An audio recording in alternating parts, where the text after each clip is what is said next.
Yeah. All right, welcome back, everyone. Please welcome Claudia Villarreal. She is the author of the book, The Bully Who Learned to Love. Thank you for joining us today. Thank you for having me. Well, we're so excited to have you, and I'm sure you're very excited about this book because it is Bullying Awareness Month, and it is something that we've all struggled with at some point in our lives, even in adulthood, especially with social media. So tell me, what inspired this book?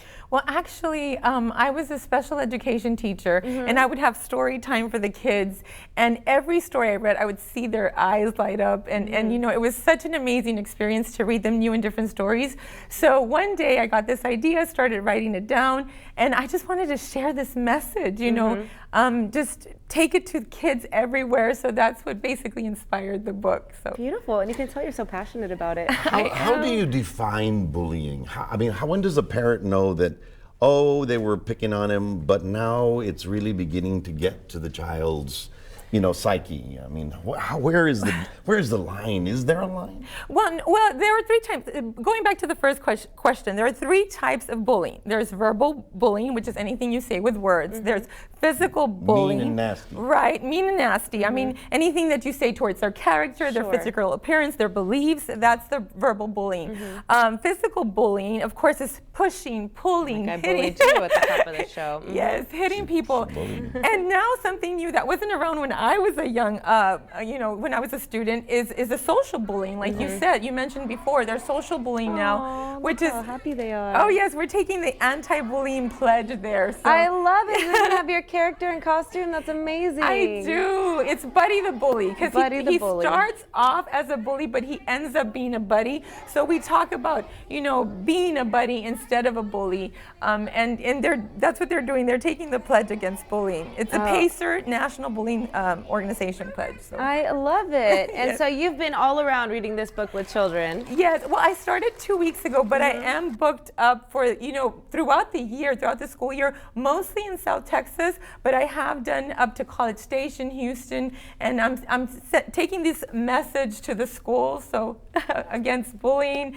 and promoting kindness, encouraging accepting differences. So that's what I want to do for kids at an elementary school age level. And this says, for my nephews, I'm going to cry, Diego and Kay, never lose your innocence, your kindness, or your ability to give love. Don't let others determine your limits. Always reach for the stars. I love you always. Yes, it is dedicated to my nephews. They were micro preemies, actually. They were born at 1.5 pounds. Oh my and gosh. Yes, and so they did have a lot of difficulties. And I just thought I wanted to dedicate this book to them because I wanted them to embrace their differences as well. And, absolutely. That actually goes out to all the elementary school students. Yeah. Well, of course, and it's a special place in your heart, whether it's your children or your nieces and nephews, which I have my own that I care so deeply for, and they've been through that experience of somebody picking on them or telling them they're not good enough or making them feel isolated.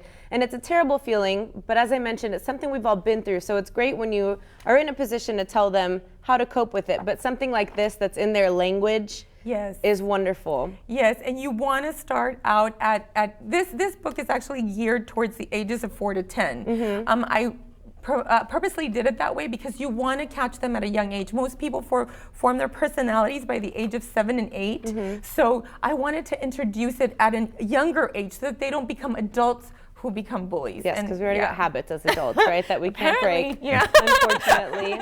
So you're addressing people with disabilities, people of different sizes, shapes, and colors, people with different talents and skills. What is one of your do you have a favorite page or something from the book? I do. Actually, the one that you have there, it says, and what about colors? Is that okay too? Can I learn to love someone unlike me, unlike you? Some people are darker, some people are lighter, some may look dim, and some may look brighter.